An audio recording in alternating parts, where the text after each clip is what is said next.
to this presentation from Strong Coffee Leadership Communications.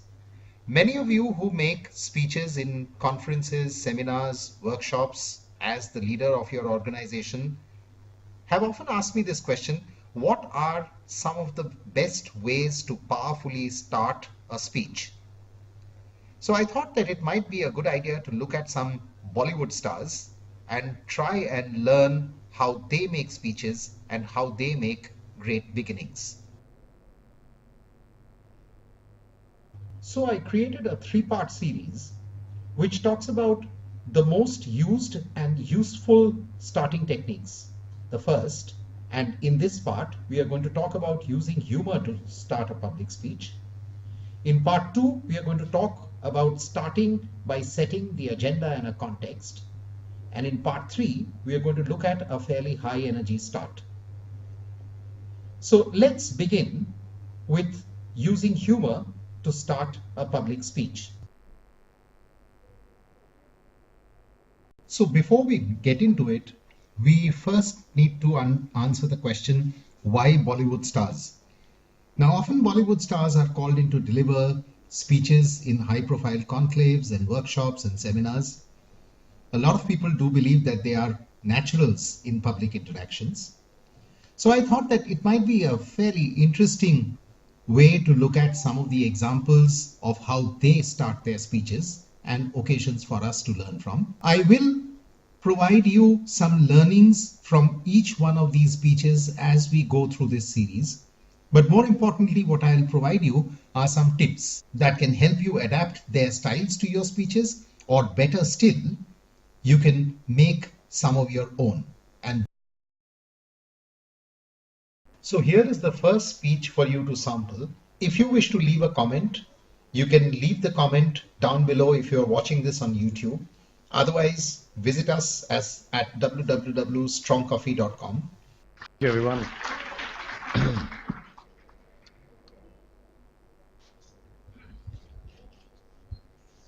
And good evening to all of you here who are part of this convention, and I pray and I hope that you have great time here tomorrow, and my friend Rajiv and some of my friends I'm seeing here. So thank you so much for inviting me here. Okay, I'm going to say good evening again because that's how I'd started the speech. Good evening, everyone. Okay, so let me say it at the outset, it's really scary here. Yeah, genuinely, the biggest managers of the biggest corporations and the biggest convention for management, AIMA. नाम ही ऐसा लगता है ना, डराता है कि उई माँ, AIMA. Really, it's a sad reflection that in such an august company of people and such a collection of skill set as all of you are, big business houses and managers, all you could manage was to get a speaker from Bollywood to speak at the convention. Economy must be really bad. But who am I to speak about the economical downtrend across the globe, etc., or anything else for that matter? Just reading the topics being discussed before I came on stage, I was frightened. And if I'm allowed to say so, shit scared. I couldn't understand a word. Let me tell you one of the discussions they had earlier on in the day. Could financialization of commodities be used to incentivize supply growth without inflating prices? Okay, if you say so. Or no, if you guys are in a bad mood. Whatever you say. The other one, managing liquidity, supply crunch, risk of NPA, CSR mandate, CEOs, COOs, CFOs, UFOs. Mind-boggling and numbing for a person like me who can just about say corporation management. And I want to thank my friend Shiv. Thank you so much for giving me this opportunity to speak in front of such an extraordinary amazement of grey matter. All of you highly successful, perhaps the most successful people in the world, and he's chosen me to give you a speech on success. Am I the only one who's seeing this irony here? Or are you all too busy holding back your laughter as to what I will say here? Apart from my lack of knowledge and fear, the only other problem is that I'm really not good at giving discourses on how to succeed. I'm not good at this because I don't really know. What can I say to you, highly motivated people, that you don't already know about life, business, and success? So I will bore you with a few details of my life and how I got to be a movie star, and mainly talk about success and how it came to be for me. Whatever your views are on the speech, you can share with us. But for me, the learnings were threefolds. First, he had a great beginning and had the audience laughing, so that's a great way to wake them up. The examples or the topics that he had chosen to begin his speech were directly taken from the agenda of the conference, so there was an immediate connection with the occasion. But the most important part in terms of using humor for this speech was helped him set up for a speech that the audience understood was not necessarily from core management subjects. It's important for anybody to set up the speech so that there are expectations from the audience match what you are about to say during the course of your speech. So here are some tips for using humor as a starting tool. Remember that your humor must have a connect with the theme of your presentation, else it will just remain a joke. Try using a funny quote. You can also create one.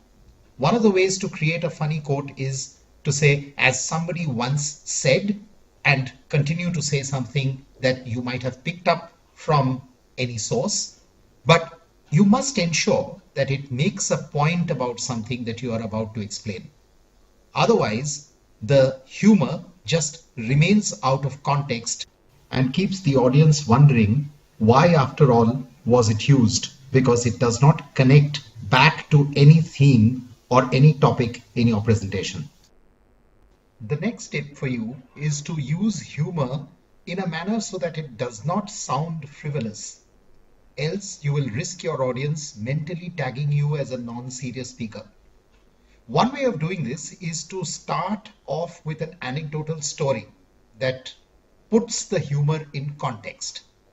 It might be a personal experience. It might be something that you've gone through in your work life and you wish to narrate to the audiences. It's basically a funny experience with a key message that connects back to the thematic of your presentation, and then it becomes a story worth telling. Finally, make sure that it does not remotely even hurt the sensibilities of the audiences, because if you do, then you will lose them instantly. So what is most important is to understand that you cannot be seen to be cracking a joke at the audience. If it's a funny personal experience, then that's good, but not at the expense of the audience. And I have put a picture over here. It typifies the kind of statements that you should avoid. Also, don't crack a joke at any of the earlier speakers. Now, that's kosher in debates, but not in a speech. People have come to listen to you as much they have come to listen to other speakers as well. So in the end, let me leave you with a summary of the 5 factors that will help you make a powerful, humorous start to your speeches. The first, most important point is to know yourself. Choose your comfort zone. It depends entirely on your personality and image. You have to be sure that you are able to carry off the humor, and it's not just a joke which people either didn't like, or it's something that is completely contrary to the grain of what your position or what your personality is. The nature of your audience will also dictate the tenor. Most importantly, humor can be used at the time of a day when people are far too jumpy to listen to another speech. Either they are waiting for lunch or they've just come back from a meal and they are far too tired to listen to any further presentations. And of course, finally, the occasion and the subject matter of your speech. So your speech can be dead serious, something to do with a tax matter or something that you are asking the government to do you a favor for your industry. Even there, some humorous beginnings work wonders. So with that, we end this first part of this 3-part series of starting a speech with humor. We are going to come back with two more where we are going to look at the other two stars. And hopefully you have gained something from here. Hopefully you enjoyed looking at this little presentation from us. Look forward to seeing you soon.